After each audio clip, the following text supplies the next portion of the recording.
Hey everybody, it's Andrew back again with another video, and today we have the review of the Lenovo Yoga 9i Gen 8 here for 2023. Now, if you didn't catch my live unboxing of this laptop, I did it last week. I'll leave a link in the description below to the replay. Check it out if you haven't already done so. Pretty interesting device, a really premium all-metal design. You can see it right here. It's got a 2.8K OLED display with a 90 hertz refresh rate, running the 13th gen Intel processor, the Core i7 1360p. That's 28 watts with 12 cores, 8 efficiency cores, and 4 performance cores. Performance is going to be really good on this. I think it's a little bit more efficient than the 12th gen we saw last year, and we'll compare that here in this video. And it also has integrated Iris Xe graphics, which is not much of an update. It's pretty much the same graphics as we had in Gen 7 last year. We're going to go over everything you need to know about this 2-in-1 convertible to make a really good buying decision. Hey everybody, it's Andrew, and this is my review of the Lenovo Yoga 9i Gen 8, all new for 2023. Coming up.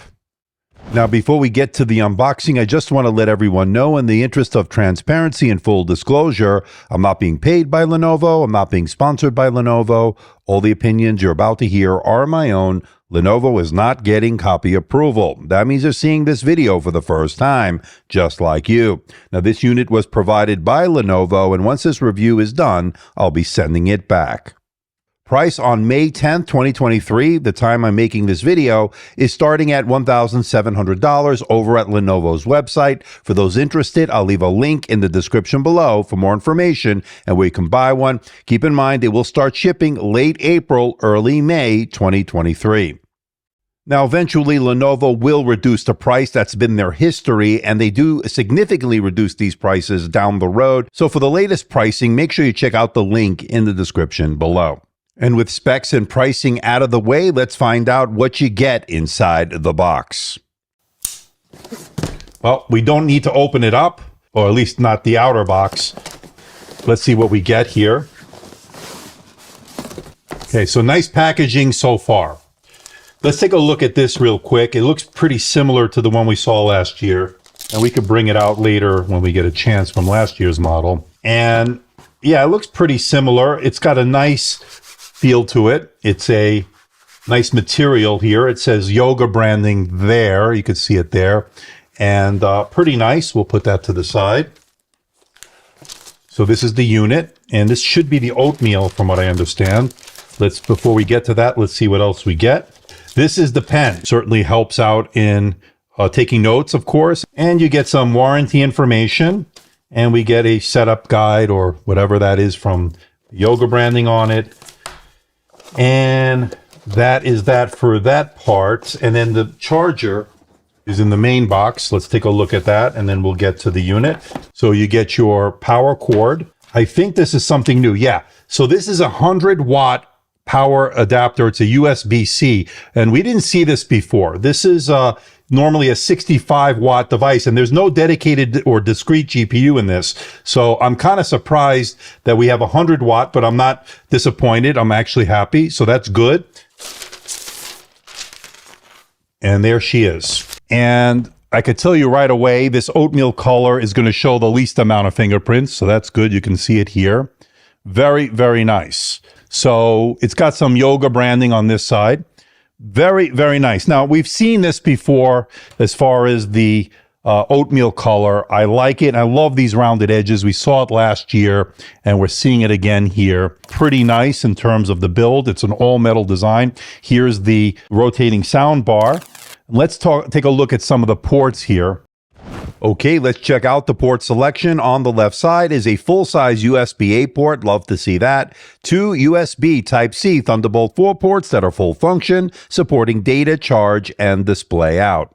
Moving over to the right side is a power button. Next to that is a USB Type-C port that is full function, although it is not a Thunderbolt 4 port. It's USB 3.2 Gen 2. And next to that is your 3.5mm microphone headphone combo jack to round out the ports on this convertible laptop. Notably missing, no SD card reader of any sort and no HDMI or anything like that. So just keep in mind, but it does have those two Thunderbolt 4 ports that are full function, giving you a lot of versatility, of course. We've seen that before.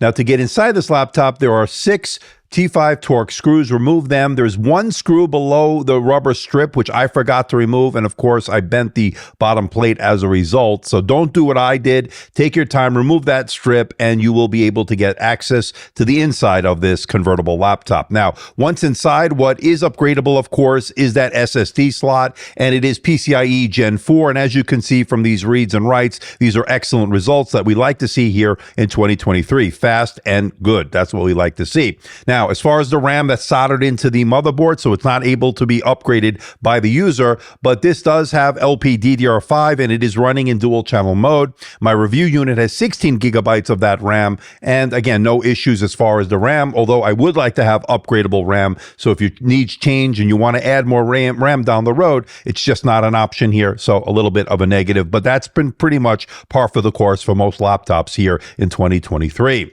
Now, as far as the Wi-Fi, it's Wi-Fi 6E, Bluetooth 5.1. This combo card is soldered into the motherboard, so you won't be able to upgrade that either, but both have been working flawlessly. I've had no issues with either the Wi-Fi or the Bluetooth since I received this unit. Okay, let's talk about the display options. There are 2 options, of course. I have the 2.8K OLED display. That's 2880 by 1800. That is a gorgeous display. You do a little bit better on battery life, although you can run it at 90 hertz, which is what I've been doing. We'll talk about battery life in a little bit. Next to that is the 4K Plus. Now, this is from last year's Gen 7, but of course, this will be the same panel this year. I don't think there's any difference. And that's 3840 by 2400. These both have 16:10 aspect ratios, and you'll do better battery life on that 2.8K OLED as opposed to this 4K Plus OLED on the Gen 7 on the right. So just keep that in mind. Both are pretty gorgeous. Both are pretty amazing, as you will, of course, get an OLED display with the really deep blacks, the super vibrant colors, the really high contrast. It's all here. And when it comes to this 2.8K OLED panel, you're looking at some really deep blacks, again, the super vibrant colors, the excellent coverage of the color gamut, and the really great color accuracy. It's all there. So if you're a content creator, this is going to be great for Lightroom, Photoshop, video editing, and of course, color grading and the like. So you're going to be happy with this. Now, it is a glossy display. You will notice some glare and reflections depending on your lighting conditions. Not as bad as I've seen on the Samsung, but it's there nonetheless. So keep that in mind. And it also is an HDR display. Watching high dynamic range content has been excellent. Watching Netflix, Amazon, YouTube in HDR has been phenomenal. So I have no issues as far as consuming media on this excellent 2-in-1 convertible. And for those sensitive to screen flickering or PWM, I did detect it under 50% screen brightness. So that is something to keep in mind. You get that with a lot of these OLED displays, of course. So something to be aware of. And it's a pretty bright display. I got over 400 nits. They do claim 400 nits in terms of the brightness. Again, measuring over that is even better. And I like the fact that it is a 90 hertz display when it comes to the refresh rate, giving you a very smooth, very fluid experience, which I absolutely love. Although running it at 90 hertz, of course, will use more power. It will eat up more battery life. Just keep that in mind. Now, one thing to note, out of the box, it's 60 hertz, but you can enable 90 hertz in the advanced display settings. And this being a 2-in-1 convertible means you can put it into the different modes. You got the tent mode, which is great for consuming media, recipes in the kitchen, and the like. The same could be said for the stand or presentation mode. And of course, you can use it in the tablet mode. Great for use with the pen. Now, the pen is included at no additional cost, which I love. I think that's a great value add. And they include a sleeve in the box as well with a place to store the pen because it doesn't store anywhere on the device itself, but at least you have the sleeve with the pen holder included. So that's been pretty good. Now, as far as taking notes, sketching out artwork, it all has worked well. As far as the pen is concerned, I've had no issues. Of course, I'm not a digital artist, but I thought the pressure sensitivity seemed pretty good, and the note-taking really worked as advertised, so I have no issues, and I'm glad I have the pen here as part of the accessories in the box. So this is the front-facing camera here on the Lenovo Yoga 9i Gen 8 here for 2023. We're looking at a 1080p camera. It's an IR camera. That means you can log in with face recognition with Windows Hello. And for those that need more privacy, there is a shutter switch on the camera that allows you to turn off the webcam, give you more security and that privacy that you may need. Now, as far as the fingerprint scanner, it's located on the keyboard, registering my finger each and every time I used it. The setup was easy and it's worked well. So 2 ways to log in with Windows Hello as far as biometrics and so forth. That has been really good. What do you think about the video quality? What do you think about the audio quality? Now, of course, the trend is giving you those extra studio features we've been seeing on these webcams here in 2023. You can do the blurred background effect. You can do the auto framing. It does all of that. I've gone over it a million times. I did it on the live stream. It's all here. And let me know what you think about those kinds of features in the comment section below. But let me know, what do you think about this camera? Is it going to be good for your work from home needs, your hybrid work needs? Let me know in that comment section below. And like most 2-in-1 convertibles, you cannot open it with one finger. The hinges are just not designed to do that. They're designed to be a 360 device, so just keep that in mind. And I'm happy to report that the hinges are pretty sturdy. I didn't see a lot of screen wobble when I was typing, which is an issue on some other 2-in-1 convertibles. For instance, on the Samsung Galaxy Book 3 Pro 360 that I reviewed, the screen wobble was really pretty bad on it. This is actually really good, minimal screen wobble, and that's not something we see every day on a 2-in-1 convertible. Good job on that front, Lenovo. Now, keyboard, big fan with the smile-shaped keys. I've used these before in the past, of course. The tactility was good. The key travel a little bit shallow, but good nonetheless. And I never felt like my fingers were going to bottom out. Comfortable typing for extended periods of time. Multi-stage backlight, although if you go with this oatmeal color, you will notice that it's hard sometimes to see the contrast with that white LED against this oatmeal colored key. So just something to keep in mind, but not a huge deal. And just like last year, there's a dedicated row to control the performance mode, to control the camera as far as the blurring the background and so forth. And then, of course, you have the audio control as well as changing between the light and dark mode system-wide, and of course, a dedicated fingerprint scanner. Let me know in the comment section below, do you like having this dedicated row for the specific keys on the keyboard? I am curious to know. And of course, the touchpad is pretty spacious, very responsive. It's a traditional touchpad. It's not a haptic touchpad. And I thought it worked well for scrolling and doing all the gestures. Worked well. Okay, let's talk about performance, and year over year, we're looking at a difference between the Core i7 1360p, which is what we have this year, and last year's Core i7 1260p. These are both 28-watt CPUs, but I'm seeing a little bit better performance here with this 13th gen processor. Not a huge increase in performance, but a little nice bump there as far as the performance is concerned. Now, as far as the graphics, this has integrated Iris Xe graphics, and as I mentioned many times on this channel, the graphics are a little bit long in the tooth. I'd like to see an increase in the Xe graphics in terms of the graphical performance. We've seen it on the Radeon graphics with AMD. We're not seeing that so much here on this Intel version. And of course, it doesn't have a discrete GPU, but it does have two Thunderbolt 4 ports that allows you to add an external GPU if you so choose. Doing things like Microsoft Office, email, web browsing, consuming media, it all worked really well. No hiccups, everything smooth, fast, and reliable. So that's been pretty good. Now, as far as gaming, as I mentioned many times, the integrated Iris Xe graphics are not going to allow you to play AAA titles on their highest settings, but if you lower some of the settings, you can definitely get some playable frame rates depending on the title you choose, but I wouldn't categorize this as a gaming laptop per se.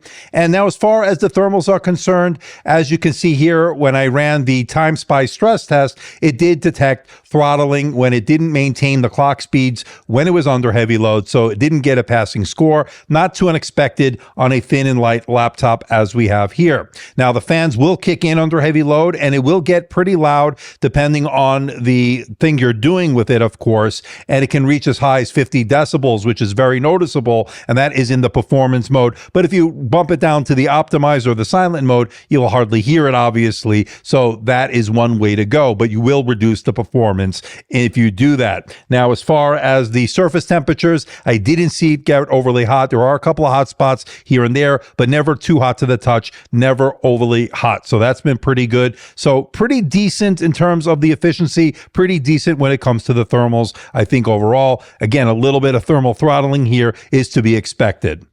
Okay, let's talk battery, and this has a 75 watt hour battery. It's a decent sized battery, and it's the same as Gen 7 from last year. Now, I wanted to compare last year's Gen 7, which has a UHD Plus OLED display running at 60 Hertz versus this year, which is what I have here today, the 2.8K OLED 90 Hertz. Remember, running at that higher 90 Hertz refresh rate will use more power and more battery. Now, the testing conditions were exactly the same. I ran the PC Mark 10 Modern Office test, and as you can see here, the Gen 8, which has that Core i7 1360p, is definitely going to do a little bit better in terms of the Modern Office test. It got 50 minutes better. It did better on the PC Mark 10 MS Office, the video playback test, and the gaming test. So we're seeing definite more efficiency in the 13th gen over last year's 12th gen from Intel. So that's a good sign right there. Now, when it comes to charging, they actually give you a 100-watt USB-C power adapter. It takes about an hour and 12 minutes to give you a full charge. That's pretty fast, and I appreciate having a high-wattage charger despite the fact that it doesn't have a discrete GPU. I like that trend.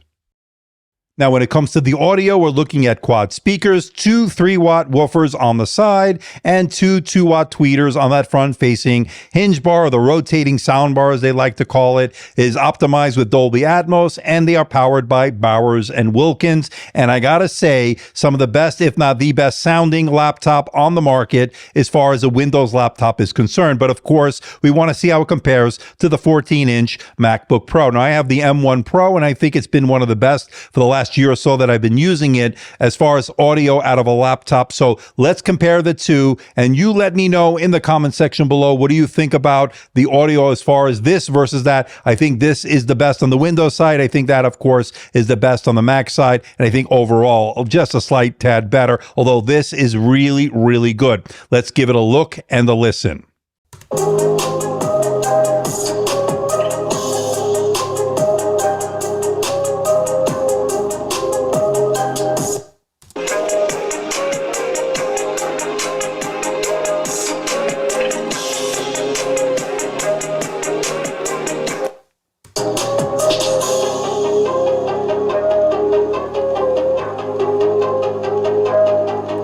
Okay, people, let's bring it all home. What do I think about the Lenovo Yoga 9i Gen 8 here for 2023? And pretty much what we're seeing here is an incremental update over last year's Gen 7. So if you have last year's Gen 7, there's no reason to upgrade, in my opinion, unless you want to see that little bit better battery life, the slight improvement in terms of the performance. Pretty much the same graphics. The XE graphics have not been updated, getting pretty much the same result. So not much of an update here, especially when they're physically the same, as identical, in fact, as last year. So you're really getting only things under the hood as far as an update is concerned. And if you're coming from an older one, yes, you can definitely look at this to upgrade. But if you have last year's Gen 7, I don't think there's enough here to warrant going to Gen 8 unless you really want to have the latest and greatest. Now, having said that, I like what they did here with the 13th gen processor. Definitely a little bit improvement in terms of that performance. Like I said, we're seeing more efficiency, a little bit better battery life, but that's pretty much it. You get a great camera on this in terms of video conferencing. The audio was good as well as on this. And of course, the amazing speakers on this, the quad speakers, the rotating sound bar is all here and really well represented as being one of the best, if not the best, Windows laptop when it comes to audio.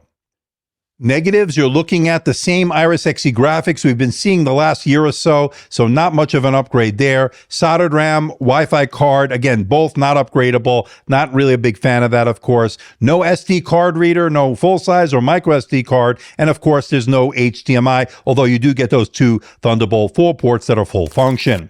But at the end of the day, I think this is a really nice laptop, a great convertible, especially for the fact they give you the pen and the sleeve in the box, allowing you to take notes, allowing you to do do the digital artwork, and of course the amazing speakers on this. Definitely the best in the Windows category, at least in my opinion. And I think that amazing 2.8K display or even the UHD Plus display are worthy as far as one of the best in the business. So this is a definitely high recommend here. Unless you're coming from last year, I don't think you need to upgrade it, but coming from other laptops or from earlier versions other than the Gen 7, I think it is a great upgrade at the end of the day. So please hit the like button, please subscribe, please share this video. Don't forget to leave a comment in that comment section below. Let me know how I'm doing. Let me know if there's a device or something out there you think I should review. I'll do my best to try to make that happen. Don't forget to check me out on Facebook, Twitter, Instagram, and of course, my website, amdtechreviews.com. So until next time, this is Andrew, and I'll see you in the next video.